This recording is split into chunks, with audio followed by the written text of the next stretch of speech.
Menurut pengamatan saya, mengapa Nadiem dikriminalisasikan, ternyata adalah persoalan digitalisasi pendidikan. Digitalisasi pendidikan itu sendiri sebenarnya merupakan perintah ya dari Presiden, dan Nadiem melaksanakan itu dengan sangat baik. Dan kemudian, kenapa kemudian seakan kalau kita melihat ada usaha mengkriminalisasikan Nadiem? Dan kemudian juga kita mendengar ada pertarungan pemain lama di Kementerian Pendidikan dengan Nadiem yang membuat gebrakan yang luar biasa.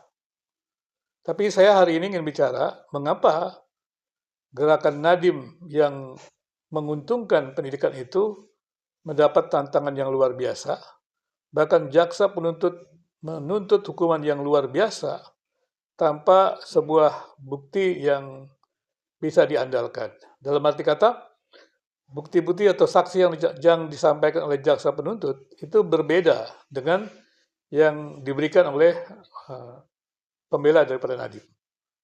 Untuk mencari keadilan, maka harus ada yang namanya triangulasi kalau kita menyebut penelitian ya. Triangulasi atau merupakan analis data.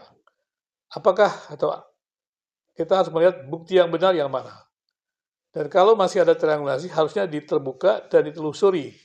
Baru kemudian bisa ditentukan sebuah tuntutan yang bisa dikatakan memenuhi bukti-bukti yang jelas. Tapi yang kita lihat adalah sekarang bahwa masyarakat kecewa, ya banyak masyarakat kecewa, termasuk saya juga, yang melihat kenapa tidak ada bukti yang jelas, tapi menuntutnya secara saya sebutnya sangat seperti kalang kabut lah begitu, menuntut setinggi-tingginya, ya dengan seperti ada kemarahan atau ada sesuatu yang terselubung. Ini persepsi saya ya. Tapi ketika saya melihat bahwa Nadiem itu dikriminalisasikan karena melakukan digitalisasi pendidikan, artinya adalah dia bicara tentang tata kelola. Dan sekarang pertanyaannya, apa yang dimaksud dengan tata kelola pendidikan? Yang dimaksud dengan tata kelola pendidikan adalah bahwa pendidikan itu mesti punya perencanaan. Nah, kalau digitalisasi pendidikan dilakukan, maka perencanaan pendidikan di negeri ini terbuka. Ya, pendidikan dimanapun juga terbuka secara umum. Jadi informasi tentang perencanaan pendidikan itu terbuka sehingga masyarakat bisa mengaksesnya. Kemudian setelah ada perencanaan pendidikan itu, tentunya kan ada kegiatan, ada program daripada perencanaan tersebut. Maka mesti ada pengorganisasian. Nah, dalam pengorganisasian ini juga mesti terbuka, bisa diakses gitu, sehingga masyarakat bisa tahu juga mengenai hal tersebut. Dan kemudian juga dalam pengorganisasian kan berarti ada penempatan personel. Nah, lagi-lagi kalau kita lihat nanti di Kementerian Pendidikan juga ya, kalau digitalisasi, demikian juga di pendidikan-pendidikan tinggi dan pendidikan menengah gitu semua sekolah-sekolah. Jadi pada waktu mereka melakukan penempatan personel ya mesti harus ada itu, harus ada kredibilitasnya gitu. Berarti kan mesti jelas dan digitalisasi pendidikan ini membuat pendidikan itu mesti betul-betul menempatkan orang personel itu pada tempatnya, ya the right man and the right place gitu loh. Tidak sembarang, tidak KKN. Dan itu bisa dilihat jika digitalisasi pendidikan terjadi. Kemudian juga di sini ada pelaksanaannya. Nah, bagaimana ya perencanaan itu, bagaimana pengorganisasiannya, bagaimana orangnya, personelnya, dan bagaimana pelaksanaannya. Jadi kalau ada pelaksanaan seperti baru kemudian mudah dievaluasi. Nah, kalau ini informasi ini terdigitalisasi, jadi masyarakat bisa melihat informasi itu dan juga bisa melihat, semua orang bisa melihat bagaimana mengevaluasi pelaksanaannya. Nah, ini kan harus dilihat ya. Jadi ada pengendalian dan ada pengawasan gitu. Nah, kalau digitalisasi pendidikan dilakukan di Kementerian Pendidikan, maka masyarakat bisa mengaksesnya dan bisa melihat juga pengendalian dan peningkatan mutu. Dan sekarang ini masyarakat tidak tahu bagaimana peningkatan mutu pendidikan ya, di negeri ini. Kenapa? Karena tata kelola pendidikannya tertutup, manual. Jadi tidak bisa diakses oleh masyarakat seperti itu. Dan kemudian juga pelaporannya mesti jelas juga. Ya, seperti pelaporan pendidikan ini kan mesti ada gitu ya. Setelah adanya pengendalian dan pengawasan kan mesti ada pelaporan gitu dari tindak lanjutnya. Jadi kalau ada pengendalian, ada pengawasan, ya ada tindak lanjut kan, bagaimana pendidikan itu ditingkatkan mutunya, ada pelaporan dan itu dibuka secara digital dan terbuka akses akses masyarakat untuk mengetahuinya. Nah, bisa dibayangkan kalau ini terjadi, tata kelola digitalisasi pendidikan ini, tata kelolanya betul-betul terdigitalisasi, maka masyarakat bisa mengakses, masyarakat bisa melihat, masyarakat bisa mengikut mengevaluasi, para pakar-pakar pendidikan bisa mengikut mengevaluasi. Dan kemudian ketika dilakukan tindak lanjut, juga bisa dimonitor terus, apakah tindak lanjut itu dilaksanakan atau tidak.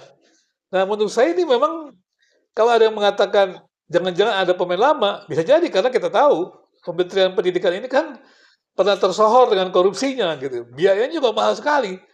Dan saya juga heran ya pada waktu saya mendengarkan YouTube-nya seorang profesor ya.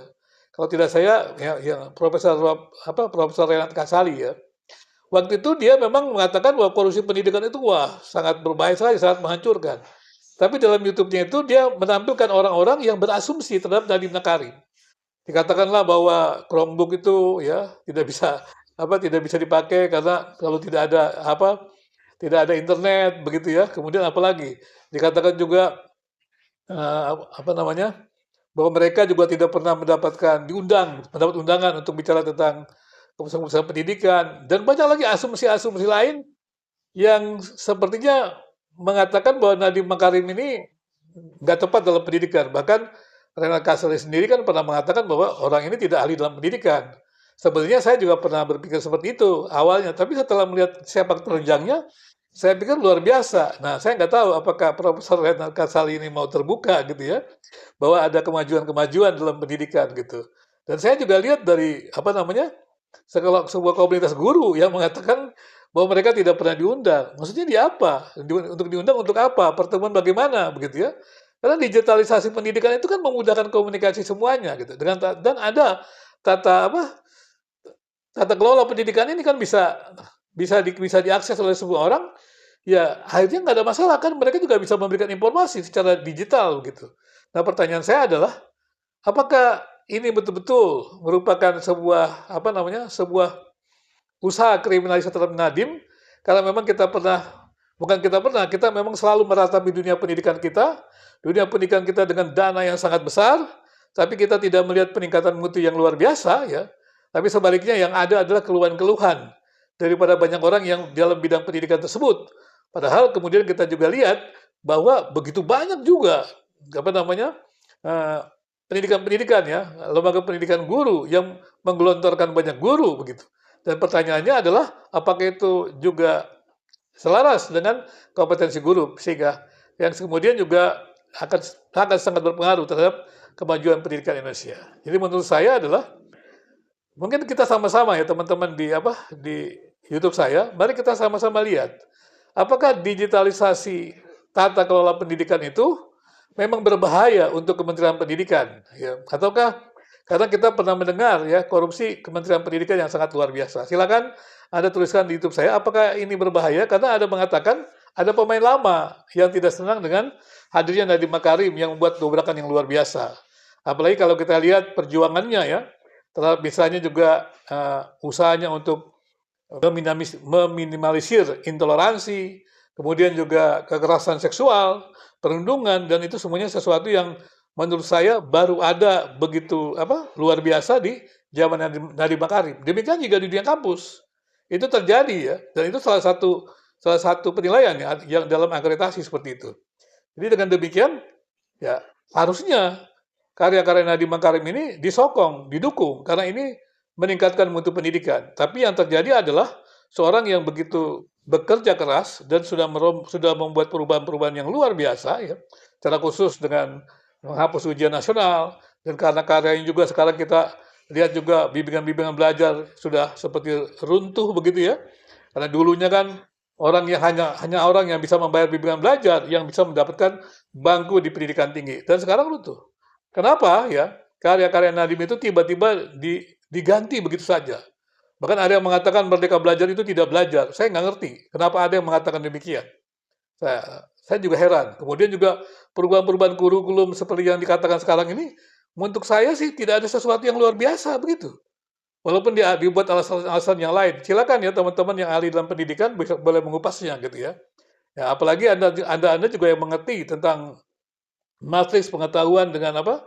Dengan proses kognitif, dengan penerapan baru dalam pendidikan sekarang. Apa betul ada penerapan kurikulum baru di pendidikan?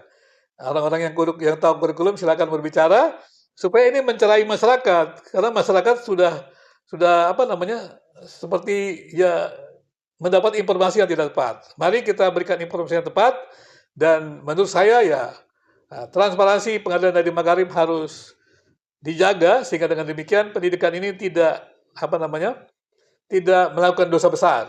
Dosa besar apa? Membiarkan ataupun menghukum seorang yang berjasa besar dalam dunia pendidikan Indonesia, tetapi dihukum dengan sangat seberat-beratnya. Dan menurut saya ini akan menjadi dosa besar pendidikan kita, dan kita tidak tahu apakah masa depan pendidikan kita akan menjadi lebih baik dengan kejadian seperti ini. Menurut saya, kalau kebaikan itu ditutupi, maka dosa kejahatan pendidikan itu akan bersinar terus, mungkin bahasanya bukan bersinar, akan menaungi kegelapan dunia pendidikan Indonesia. Karena itu mari bongkar kejahatan dalam dunia pendidikan supaya dunia pendidikan kita terang benderang sehingga kita bisa melihat tata kelola pendidikan yang baik ya dan kita juga melihat pengembangan mutu pendidikan di Indonesia.